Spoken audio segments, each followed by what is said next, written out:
Hello aspirants, welcome to AKSIS academy daily current affairs. So ముందుగా నిన్న ఇచ్చినటువంటి question కనుక మనం చూస్తే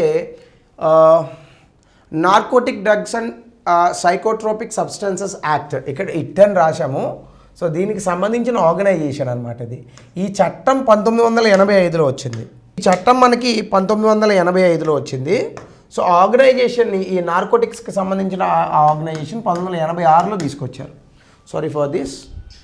So before we go to the session, if you are looking for UPSC admissions అట్లాగే Group 1 and Group 2 both AP and Telangana, దయచేసి కింద నెంబర్కి కాల్ చేయండి. They'll give you all the details. ఇక ఈరోజు టాపిక్ ఇది ప్రపంచం మొత్తం జరుగుతున్న current affairs. This is not only for India, not only for AKS, not only for UPSC or something. So Ayatollah Khamenei ఈయన్ని ఇజ్రాయిల్ అమెరికా దళాలు చేపట్టినటువంటి బాంబు దాడిలో వాటిని ప్రెసిషన్ స్ట్రైక్స్ అని అంటారు.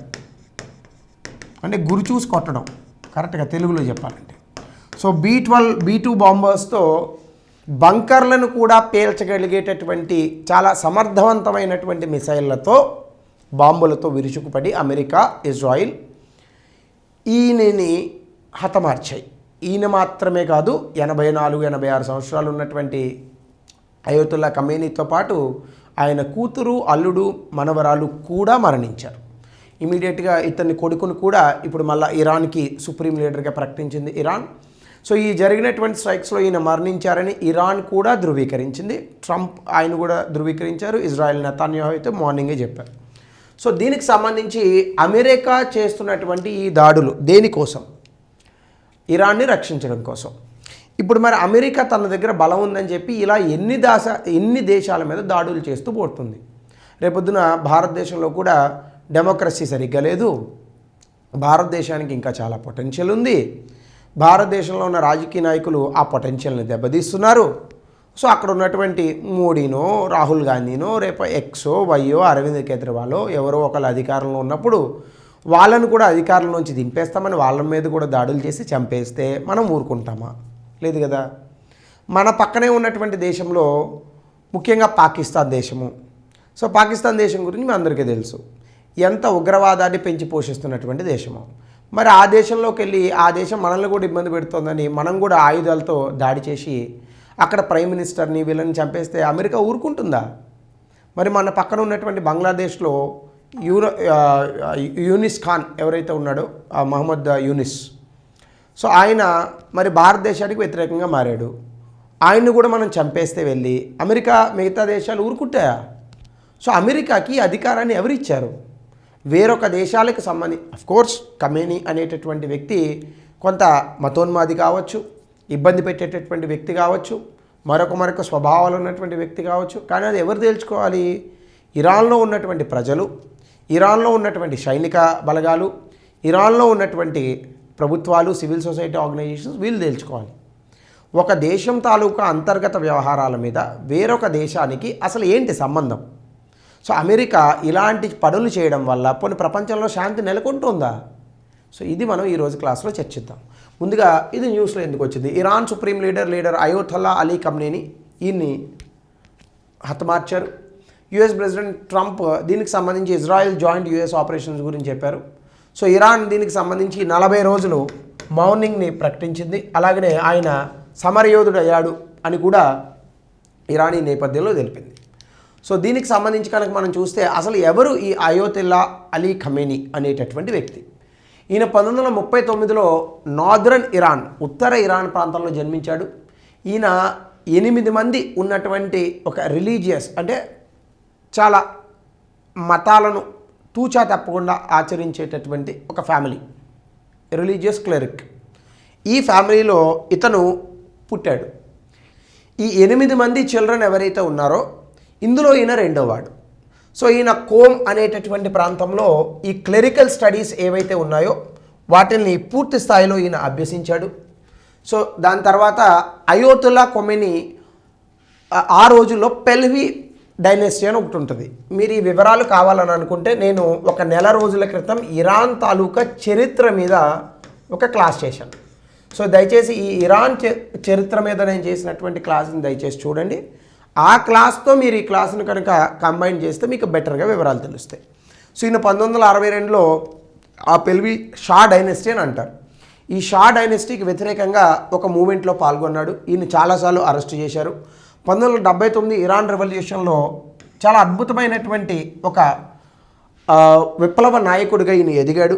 దాని తర్వాత ఇరాన్కి ప్రెసిడెంట్గా 8 సంవత్సరాలు ఇరాన్ యుద్ధ కాలంలో ఈయన పనిచేశాడు. తర్వాత సుప్రీం లీడర్ ఈయన నాన్నగారే కొమేని ఉండేవాడు. ఆయన చనిపోయిన తర్వాత ఈయన ఒక 35 సంవత్సరాల నుంచి ఆ యొక్క దేశానికి సుప్రీం లీడర్గా ఉన్నారు.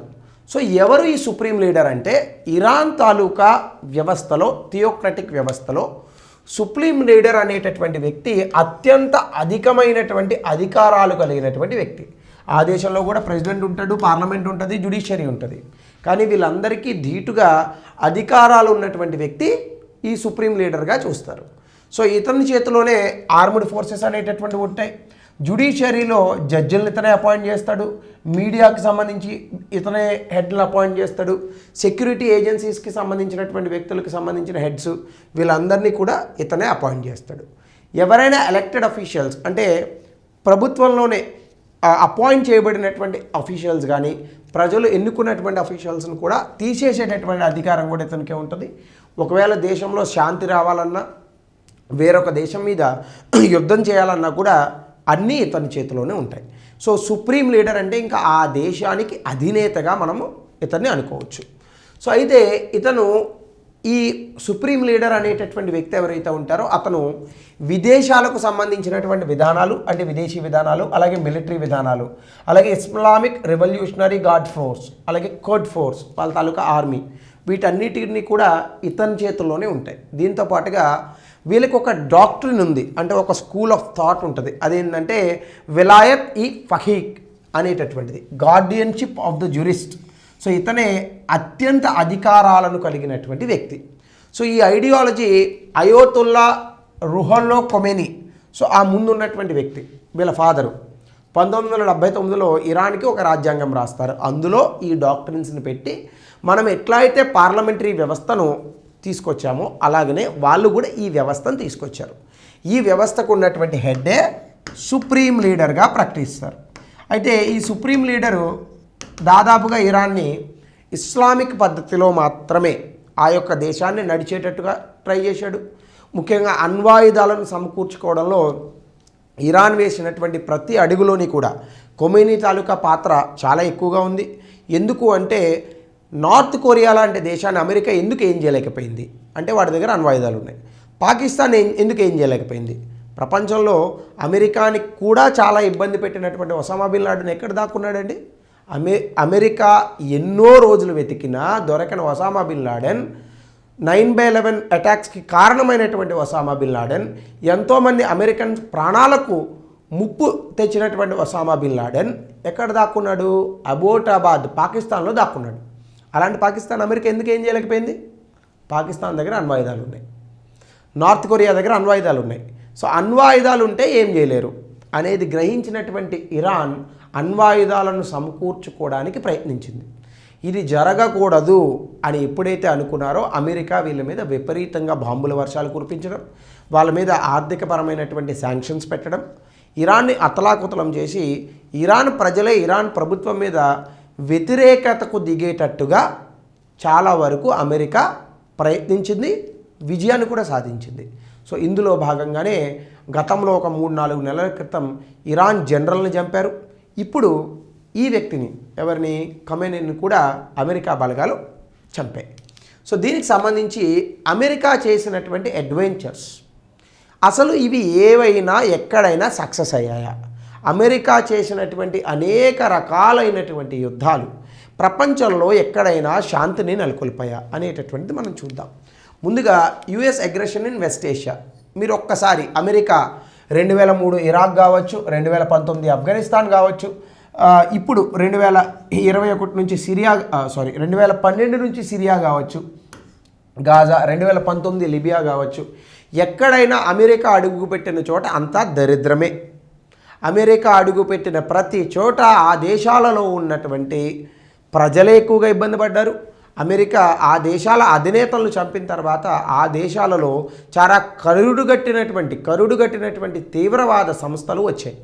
సో ఇది కనుక మనం చూస్తే అసలు అమెరికా దీనివల్ల ఏం సాధించింది? ఏమీ లేదు. ఆయుధాలు అమ్ముకునేటటువంటి వ్యక్తులకి లాభాలు వచ్చాయి, అమాయకమైనటువంటి ప్రజలు ప్రాణాలు కోల్పోయారు, కోట్లలో చాలామంది ప్రజలు వాళ్ళ దేశాలు వదిలి వెళ్లాల్సినటువంటి పరిస్థితి. అమెరికా కాకుండా ఈ దరిద్రం అంతా కూడా యూరోప్కి కూడా అంటించింది అమెరికా. ఇంకా కనుక మీరు చూస్తే ఇరాక్ లాంటి దేశాలలో ఐఎస్ఐఎస్ అనేటటువంటి సంస్థలు, ఇస్లామిక్ టెర్రరిస్ట్ గ్రూపులు వచ్చాయి. అలాగనే ఆఫ్ఘనిస్తాన్ని ఉద్ధరిస్తామని చెప్పి వెళ్ళిన అమెరికా అక్కడ ఏమైనా డెమోక్రసీని తీసుకొచ్చిందా? మళ్ళీ తాలిబాన్లకు ఆ దేశాన్ని అప్పగించింది. లిబియాలో గడాఫీని చంపిన తర్వాత అక్కడ చాలా వరకు కూడా ఉగ్రవాద సంస్థలు వచ్చాయి. సిరియాలో ఇప్పుడు బషీర్ అల్ అసద్ని మార్చిన తర్వాత అతను అమెరికాతో సత్సంబంధాలను కలిగి ఉన్నాడు. ఆ దేశాల్లో ఉగ్రవాద సంస్థలు వచ్చాయి. ఇప్పుడు ఇరాన్ని చంపారు, రేపు ఇరాన్ కూడా ఎట్లానే అవుతుంది చూడండి మీరు.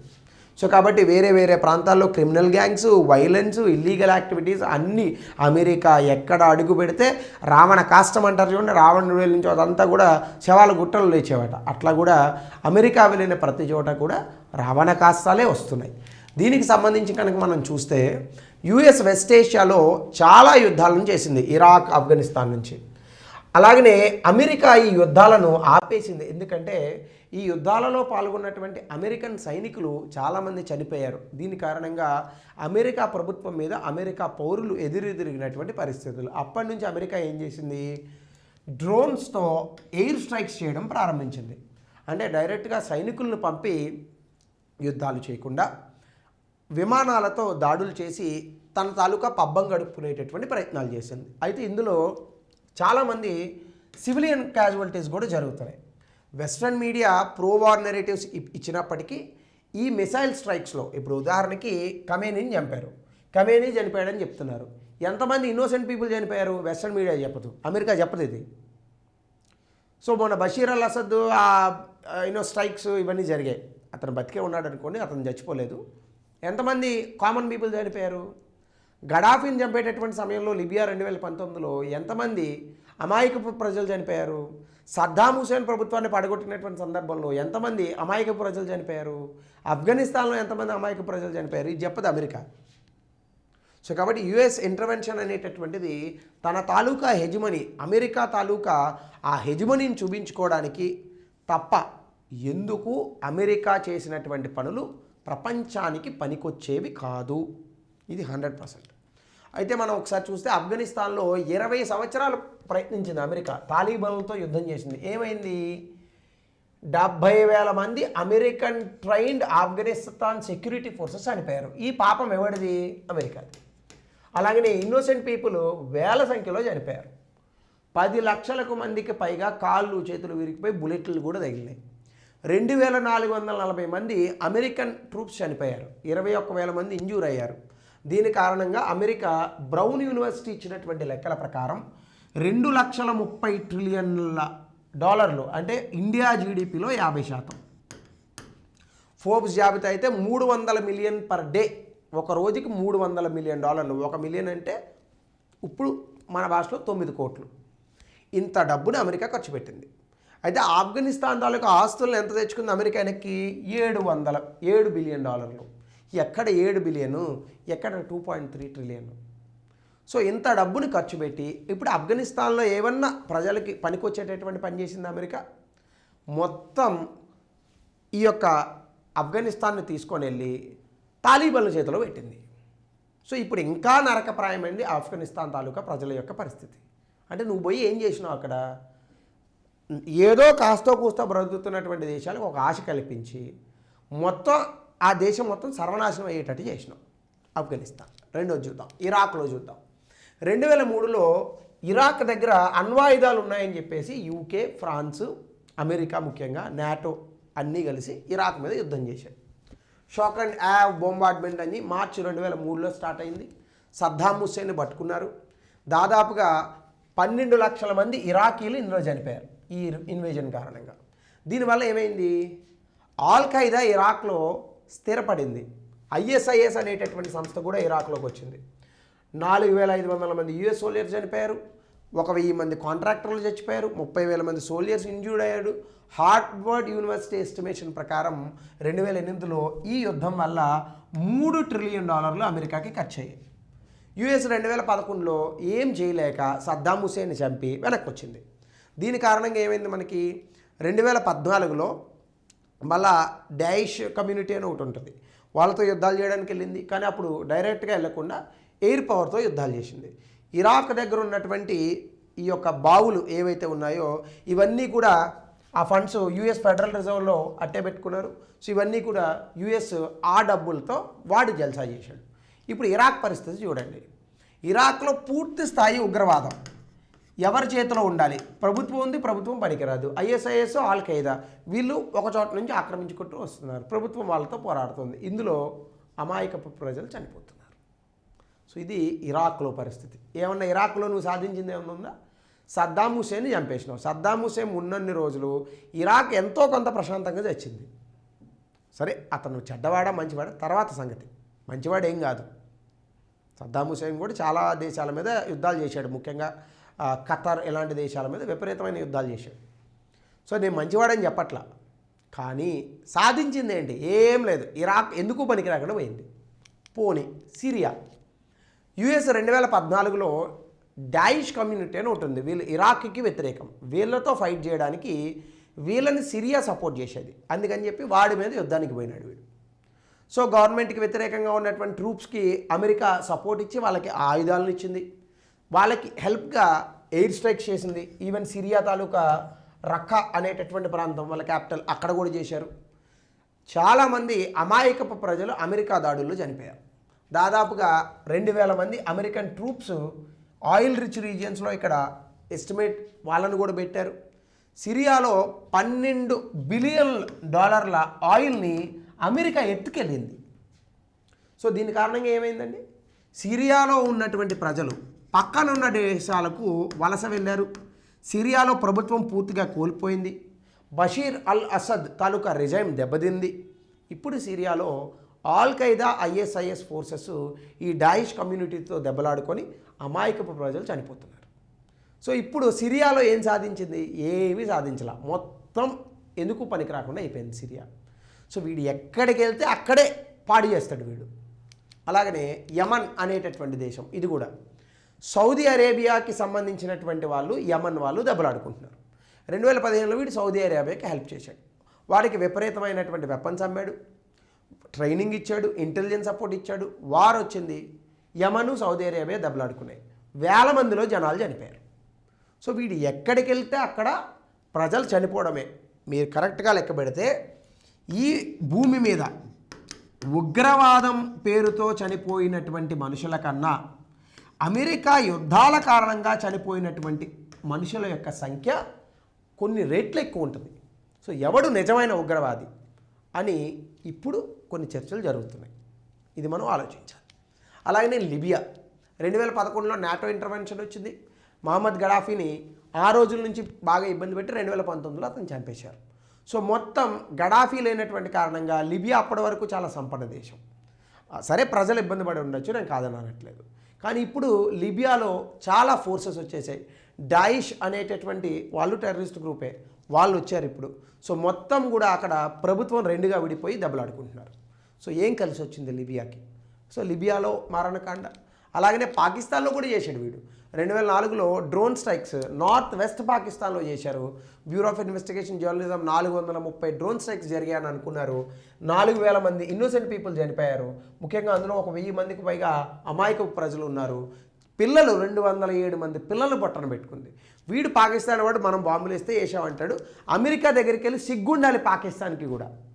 పాకిస్తాన్ సిగ్గు లేకుండా ఇంకా అమెరికాకి వెళ్ళి ట్రంప్తో కౌగులించుకొని మున్నీర్ చాలా గొప్పవాడు, ఇప్పుడున్న ప్రైమ్ మినిస్టర్ చాలా గొప్పవాడు అని ట్రంప్ పొగుడతాడు. ట్రంప్కి నోబెల్ పీస్ ప్రైజ్ ఇవ్వాలని వీడు పొగుడతాడు. సిగ్గులేని జన్మలు ఇవన్నీ. 207 మంది పిల్లలు చనిపోయారు. ఏదో భారతదేశం లాంటి దేశాల్లో జరిగితే పోతే పోయినామని అనుకుని యుద్ధానికైనా పోతాం మనం. అట్లాంటివి జరగవు భారతదేశంలో. అందుకే సో కాబట్టి అమెరికాని కూడా వీడు అట్లానే చేశాడు. అమెరికా కారణంగా అక్కడ ఉన్నటువంటి మిలిటెంట్స్ వీకెన్ అయ్యారు. సివిలియన్ క్యాజుబిలిటీస్ జరిగి చాలామంది ఉగ్రవాదంలోకి వెళ్ళారు. ఇందులో చాలామంది ఇరాన్లోకి కూడా పోయినారు.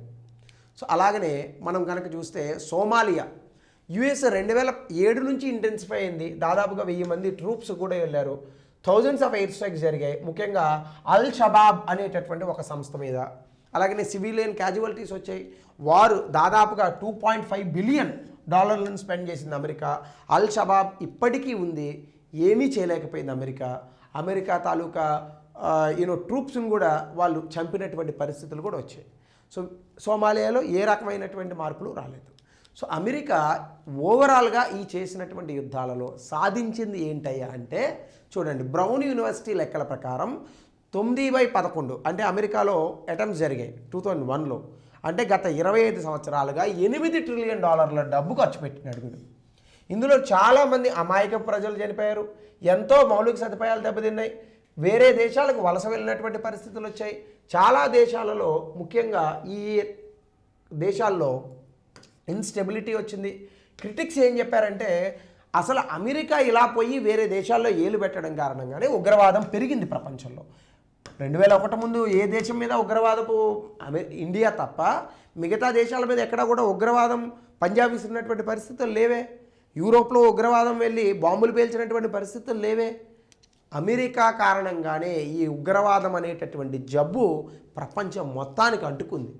సో కాబట్టి అమెరికా ఏ దేశాన్నైనా బాగు చేస్తుంది అని వెళ్తే ఆ దేశాన్ని చెడగొట్టి రావడమే అమెరికా తాలూకా పని. అందుకే అమెరికన్ వ్యక్తులే అన్నారు, అమెరికాతో ఎవడన్నా శత్రుత్వం పెట్టుకుంటే మంచిది, మిత్రుడిగా ఎవడన్నా ఉంటే వాడు ముందు పోతాడు. సో కాబట్టి వీటి నుంచి గ్రహించి భారతదేశం కూడా అమెరికాతో మిత్రత్వం కన్నా శత్రుత్వం పెట్టుకోమని నేను అనను, కానీ మిత్రత్వం పెట్టుకోకపోవడమే మంచిది. రష్యా లాంటి దేశాలతో అంటకాగడమే మంచిది భారతదేశానికి. సో ఇది కంక్లూజన్గా మనం చూడొచ్చు. దీనికి సంబంధించి గతంలో ఇచ్చినటువంటి ప్రశ్న కమెంట్ సెక్షన్లో ఆన్సర్ని తెలపండి. అలాగనే US-ఇరాన్ న్యూక్లియర్ ప్యాక్ట్ కాంట్రవర్సీకి సంబంధించి కూడా 200 పదాల్లో ఆన్సర్ రాయండి. ఇప్పుడు ఖమేనీ హత్య పైన మీ తాలూకా అభిప్రాయాలను కూడా కమెంట్ సెక్షన్లో తెలపండి. సో ఇది ఈరోజు సెషన్. సారీ, కొంచెం డిలే అయింది టెక్నికల్ ఇష్యూస్ వల్ల. Have a good day.